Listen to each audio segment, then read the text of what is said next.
जय श्री कृष्ण। ओम नमो भगवते वासुदेवाय। ओम नमो भगवते वासुदेवाय।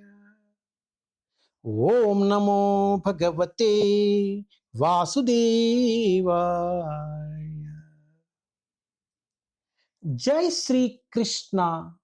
Shrimad Bhagavatam Canto 1, Chapter 14, The Disappearance of Lord Sri Krishna। भगवान श्री कृष्ण का अंतर्धान होना, श्री कृष्णुनि अंतरार्धनमु। टेस्ट 1। सूत उवाच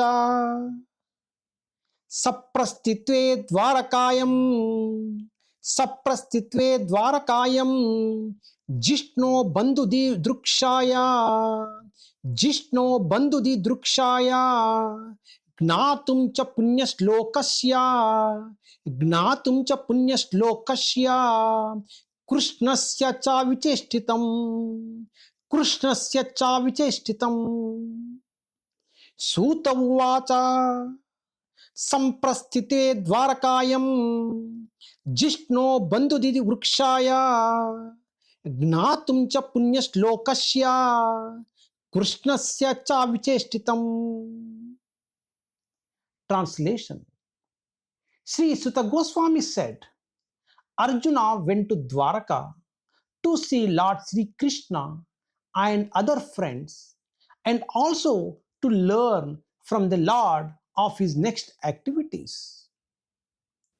श्रील सुत गोस्वामी ने कहा, भगवान श्री कृष्ण तथा अन्य मित्रों को मिलने तथा श्री कृष्ण भगवान से उनके अगले कार्यकलापों के विषय में जानने हेतु अर्जुन द्वारका गया। శ్రీ సుత గోస్వామి పలికెను, శ్రీకృష్ణ భగవానుని ఇతర బంధువులను గాంచుటకును మరియు ఆ దేవదేవుని తదుపరి కార్యములను తెలుసుకున్నటకు అర్జునుడు ద్వారక కెగెను. హరే కృష్ణ.